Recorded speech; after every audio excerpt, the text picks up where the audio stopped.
हमारी लड़की के साथ में एक रेप हुआ था और उसको मार के डाल दिया, क्या मार के फांसी पे लटका दिया। अच्छा, क्या कुछ कार्रवाई का आश्वासन मिला है? वो तो कार्रवाई ये थोड़ी सी ये रह गई है, गैंग रेप वाली धारा नहीं थी तो इन्होंने लगाई है, और वो कल दी थी उसमें तो पूरी धारा लगी है। अच्छा, विधायक जी पहुंची हैं, क्या आश्वासन दिया है? नहीं, विधायक जी ने तो ये आश्वासन दिया ही है सही। अच्छा, उन्हीं की वजह से ये जाम खुला है।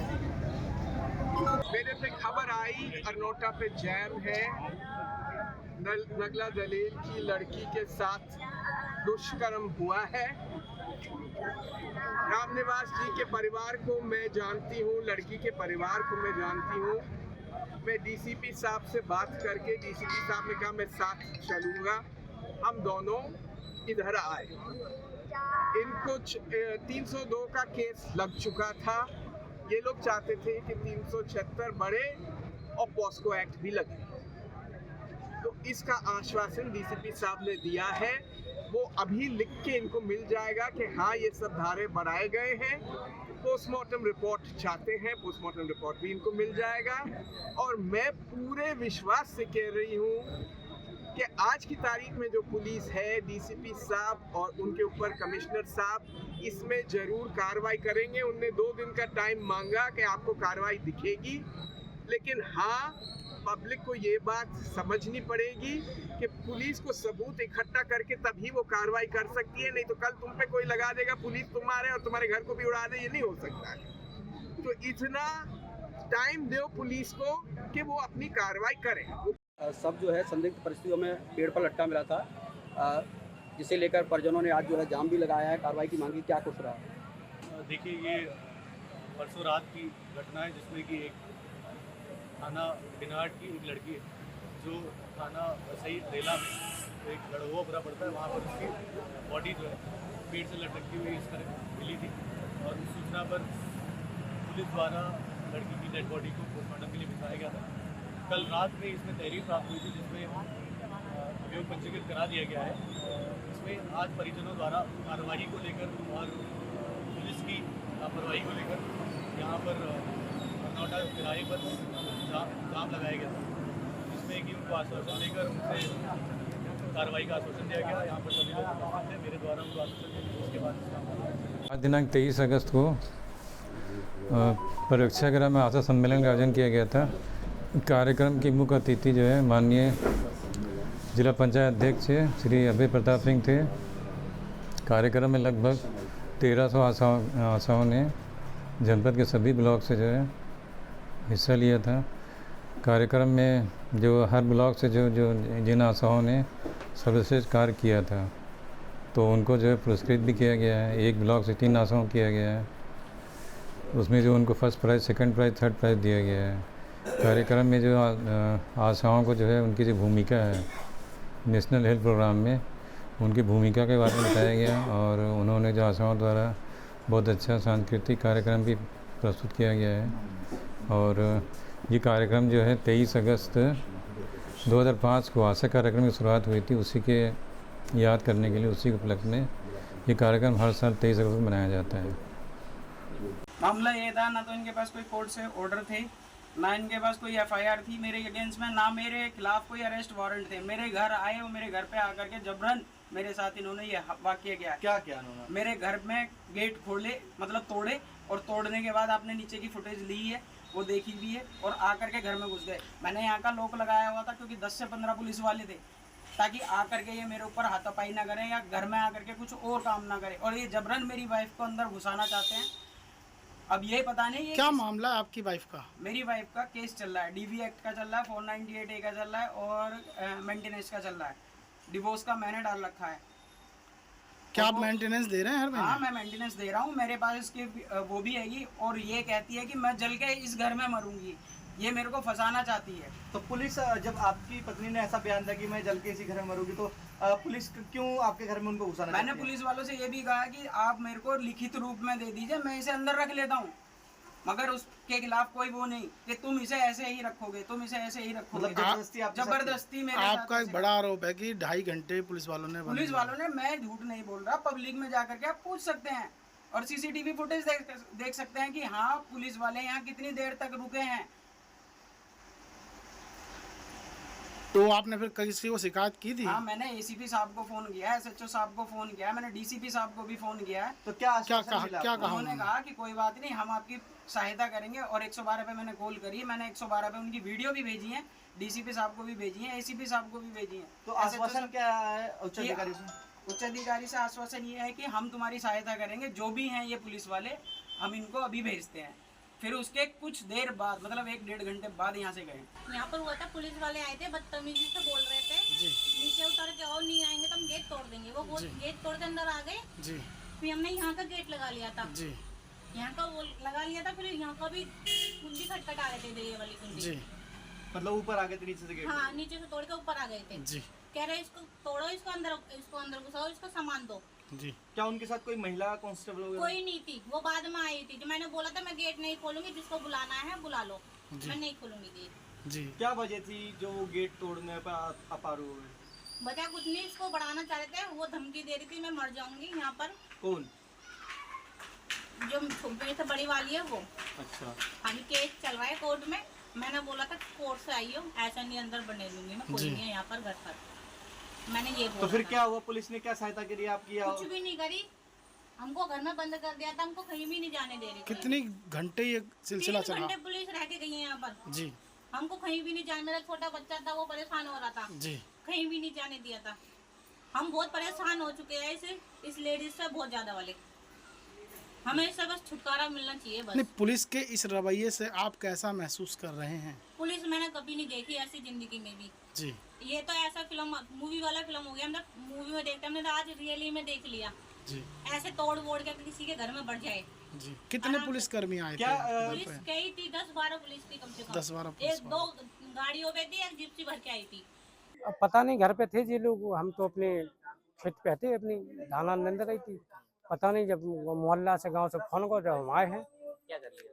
क्या फांसी लगा ली थी, सब लोग बता रहे फांसी लगा ली, सांकल लगी थी। सब लोगों ने मतलब जाके मोहल्ला में देखा तो वहाँ से मतलब गेट फाड़ के निकाला है, निकाल के स्वास्थ्य केंद्र मोट। क्या बताया डॉक्टर? डॉक्टर ने मृत्यु घोषणा कर दी है। अच्छा, तो कोई कारण वगैरह समझ में नहीं अब आया? कारण का मतलब ऐसा है, सुबह तो मेरे साथ पे खेत पे ही थे, वो खेत पे आए मेरे साथ में है, गांव वाले भी बता रहे हैं उनके साथ में मतलब बैठे रहे सब लोग। अब खाना पीना खा रहे थे, अपने खाना पीना खाते हम, फिर जब से सुबह से खेती के हैं। कारण स्पष्ट नहीं। नहीं, हमें कोई जानकारी नहीं है।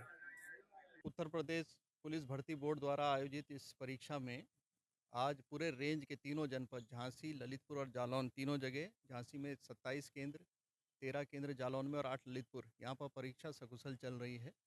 और फुल प्रूफ सिस्टम एक भर्ती बोर्ड द्वारा तैयार किया गया है, जिसके अनुसार यहाँ पर लगे सभी कार्मिक जो हैं उसका अनुपालन सुनिश्चित करा रहे हैं। और चाहे वो जो भी वेरिफिकेशंस हैं वो सभी किए जा रहे हैं। एक्सेस कंट्रोल अच्छी तरह से करते हुए आज सभी को कक्षों में उनमें प्रवेश दे दिया गया है और वो लोग अपना परीक्षा इस समय दे रहे हैं और इसकी पूरी रिकॉर्डिंग सीसीटीवी में कैद हो रही है और कंट्रोल रूम पर भी प्रदर्शित हो रही है। आज हम जहाँ इंडियन बस की दुर्घटना हुई है उस क्षेत्र में है, जो कि पोखरा से 2 दिन रुक के आज काठमांडू जाने वाली बस गोरखपुर की केसरवानी परिवहन की बस थी, जो जिसमें महाराष्ट्र के कुछ लोग तीर्थ यात्रा के लिए नेपाल आए हुए थे। आज सुबह में बहुत भयानक दुर्घटना हुई। बस अभी भी खाई में है, कुछ लोगों का उद्धार हुआ है अभी, और कुछ लोग को हमने अभी प्रशासन के साथ में मिलकर हॉस्पिटल पहुंचा है 12 लोग को। कुछ लोग का अभी बॉडी नहीं निकाला नहीं है, एकदम ही दर्दनाक स्थिति है, देखने के लायक नहीं है। आज नेपाल प्रहरी, सशस्त्र प्रहरी, आर्मी सब लोग लगे हुए हैं, रेस्क्यू चालू है। और ऐसा जगह था है जो कि हेलीकॉप्टर से संभावना नहीं दिख रहा है, क्योंकि दोनों पहाड़ के बीच में नीचे नदी में गिरी हुई बस है। पर यहाँ की प्रशासन लगी हुई है और सब जितने जीवित लोग थे उनको पहला उद्धार करके और जो डेथ हुई है उनको बाद में निकाला जाएगा, यहाँ की प्रशासन की कहना है। बहुत दर्दनाक घटना है जिससे आज पूरा नेपाल एकदम मर्माहत है। क्या करें, भगवान की यही इच्छा थी, यही बोल सकते हैं, पर खतरनाक दुर्घटना थी। मुझे लगता है इसके कारण अभी नेपाल में जो पर्यटन आ रहे थे, मुझे लगता है इसमें कमी आएगी, जो नेपाल के लिए दुर्भाग्य है। देखिए, ये मैटर एक संज्ञान में आया है, इसमें कक्षा 4 की एक छात्रा है, उनके पेरेंट्स ने ये सूचना दी और तहरीर दी कि जिसमें वो जिस स्कूल में पढ़ती है वहाँ के जो टीचर हैं उनके द्वारा एक तरीके से बैड टच बच्ची को किया गया। नाखून काटने के बहाने उसको बुलाया गया और रास्ते में उसके लेग्स में टच किया गया, जिससे वो अनकंफर्टेबल फील हुई। उसने आकर अपने पेरेंट्स को बताया, तो प्रथम दृष्टया उनकी रिपोर्ट पे तहरीर पे मुकदमा दर्ज किया गया और टीचर को प्राइमा फेसाई सस्पेंड किया गया और उसमें इन्वेस्टिगेशन की जा रही है, जांच की जा रही है। आगे जैसे भी जांच में होगा उस हिसाब से आगे मवाना के कस्बे में एक स्कूल की छात्रा की मां ने एक शिकायत की है कि एक शिक्षक जो है उसी स्कूल का उसकी बेटी के साथ छेड़खानी कर रहा था। इस संबंध में थाने पर जो तहरीर प्राप्त हुई है उस पर मुकदमा दर्ज किया जा रहा है और अभियुक्त जो है उसको गिरफ्तार किया गया है और बाकी साक्ष्य एकत्रित करके उसको जेल भेजने की कार्रवाई की जा रही है। जिस प्रकार से हमारी आशा बहनें काम कर रहे हैं और कोविड के समय जिस प्रकार से उन्होंने काम किया, ये हर लोगों को इसके समय उनको हम सम्मानित कर रहे हैं। जो बढ़िया कर रहे हैं उनको प्रदर्शन पत्र भी दिया गया है, शॉप भी दिया गया है। तो एक तरीके से उनका भी उत्साहवर्धन होता है। और पिछले 7 वर्षों में जिस तरीके से स्वास्थ्य विभाग में इनकी सहभागिता बढ़ी और जिस प्रकार से स्वास्थ्य विभाग में काम हो रहा है, जन जन तक हमारी योजनाएं पहुँचे, इसमें आशा उन्होंने बहुत ही सकारात्मक सहयोग कर रही है। इसीलिए इस तरह से करते हैं। देखिए, जनपद गोरखपुर में ऐसी सूचना मिल रही थी कि एक गैंग के रूप में लोग काम कर रहे हैं, जहां पर उनके द्वारा कुछ व्यक्तियों को नौकरी या अन्य किस्म के झांसा दे करके गैर जनपद से यहां पर बुलाया जाता है। यहां पर इनके द्वारा एक किराए का कमरा लेकर के उनको झांसे में लेकर उनसे पैसे की उगाही की जाती है और यदि उनके द्वारा पैसा नहीं दिया जाता है तो उनके साथ मारपीट भी की जा रही है। ये विशेष रूप से नौकरी दिलाने के नाम पर गैर जनपद के व्यक्ति, जो कि अधिकतम लोग बलिया क्षेत्र के रहने वाले हैं, वहाँ से यहाँ पर बुलाए गए और फिर उनके साथ मारपीट की गई। इस सूचना को डेवलप किया गया एसपी सिटी, सीओ कैंट और थाना कैंट की टीम के द्वारा इस गैंग के बारे में सूचनाएं जुटाई गई और वादी के संपर्क में आने के बाद इसमें मुकदमा पंजीकृत हुआ और इस गैंग के 3 मेंबर्स को अरेस्ट किया गया है, जिसमें इस गैंग का जो लीडर है लक्ष्मीकांत सिंह, ये पूर्व में पीएसी में था, जहां से ये बर्खास्त हो चुका था 2017 में। उसके बाद से ही इसने इस तरह की घटनाएं करना शुरू किया। पूर्व में भी इसके ऊपर संत कबीर नगर और वाराणसी में मुकदमे पंजीकृत हैं। यही गैंग लीडर है। उसके 2 साथी वासुदेव और अंगद, इनके द्वारा आइडेंटिफाई किया जाता था कि कौन से ऐसे लोग हैं जिनको नौकरी की ज़रूरत है और कैसे उनको झांसे में लिया जा सकता है। यहाँ बुलाने के बाद उनके पास जो नकदी थी या तो उसको लूट लिया जाता था, अगर पैसे नहीं होते थे तो उनके रिश्तेदारों के माध्यम से ऑनलाइन ट्रांजैक्शन करा करके उनसे पैसा मंगवाया जाता था। इनके पास कुछ फर्जी डॉक्यूमेंट्स भी मिले हैं जिन मोबाइल फ़ोन्स का इस्तेमाल किया जाता था और जिस चीज़ से इनके द्वारा मारपीट की जाती थी वो सारी चीज़ें बरामद हुई हैं। कैश की भी रिकवरी हुई है। इनको अरेस्ट करके जेल भेजा जा रहा है और आगे चल के उनके ऊपर गैंगस्टर की कार्रवाई की जाएगी और उनकी जितनी भी संपत्ति अपराध के क्षेत्र से इनके द्वारा अर्जित की गई है उसको भी गैंगस्टर एक्ट में खुल। पेपर अच्छा गया था। पेपर अच्छा गया। अच्छा बताओ, रोडवेज से आई हो या पर्सनल साधन से आए हो? नहीं, रोडवेज से आए हैं और पर्सनल साधन से भी आए हैं, जैसे जौनपुर। रोडवेज में फ्री था? यस फ्री था, कोई दिक्कत नहीं हुई? नो सर, सब कुछ स्मूथ गया। क्या लग रहा है इस बार आपको? अच्छा लग रहा है। अच्छा लग रहा है? Yes sir. लग रहा है कि हो जाएगा? यस। कौन सा सब्जेक्ट ज़्यादा सरल था? मेरा रीजनिंग और हिंदी का था। रीजनिंग और हिंदी। यस। आयुष अग्रहरी। आयुष कहाँ से आए हो? मिर्ज़ापुर। मिर्ज़ापुर। कैसा गया पेपर? एकदम लल्लन टॉप। हाँ? एकदम बढ़िया। लल्लन टॉप गया एकदम। हाँ। अच्छा ये बताओ, कैसे आए हो? पर्सनल साधन से आए हो? हाँ, कैसे आए? नहीं बस से आए हैं। बस से? अरे बस कर ट्रेन से आए हैं। हाँ। पिताजी के साथ। अच्छा, तो सब कुछ ट्रेन में सुविधा थी, कोई दिक्कत नहीं हुई? हाँ, हो गया। क्या उम्मीद लग रही इस बार? हो जाएगा। हो जाएगा। फरवरी में भी दिया था आपने? हाँ दिए। और इस बार और फरवरी में क्या अंतर लगा? फरवरी में तैयार नहीं था, इस बार तैयार था। इस बार तैयार। ठीक है। क्या नाम है आपका? मेरा नाम विनय। कहाँ के रहने वाले? काशीपुर। गाजीपुर काशीपुर उत्तराखंड। उत्तराखंड से उत्तराखंड से आए। अच्छा, ये बताइए कैसे आप आई, व्यवस्थाएं ठीक थी आने में? कोई दिक्कत जी परेशानी? कोई प्रॉब्लम नहीं थी, वो ट्रेन से आए हैं, वहाँ से कोई प्रॉब्लम नहीं थी। रोडवेज से? रोडवेज से नहीं आए। ट्रेन से आई। अच्छा, ये बताइए कैसा गया पेपर? पेपर अच्छा था। पेपर अच्छा गया। गार जो है जंगल में इस तरह से घूम रहे हैं जैसे कभी गिद्दड़ घूमते थे और आदमियों को लगातार हमला कर रहे हैं। इतना कि हमारे 7, 8, 10 आदमी तो मार दिए, 20 आदमियों को जख्मी कर रखा है, जख्मी करके छोड़ रखे हैं, जो जान बचा ली लोगों ने भाग भाग कर। अब परमानेंट इनका कोई समाधान निकले, हमें हमारे जंगल से छुट्टी, गुलदारों से जंगल से छुट्टी हो, हम अपने काम पे जाए। लौट कर हमारा यहाँ धरना देने का काम नहीं है, हम तो इसलिए धरना दे रहे हैं कि ये इनके जानवरों को अपने को पकड़ को सुरक्षित स्थान पर भेजें। देखिए, हम लोगों ने वहाँ पे पिंजरा तो अभी तत्काल लगा दिया है।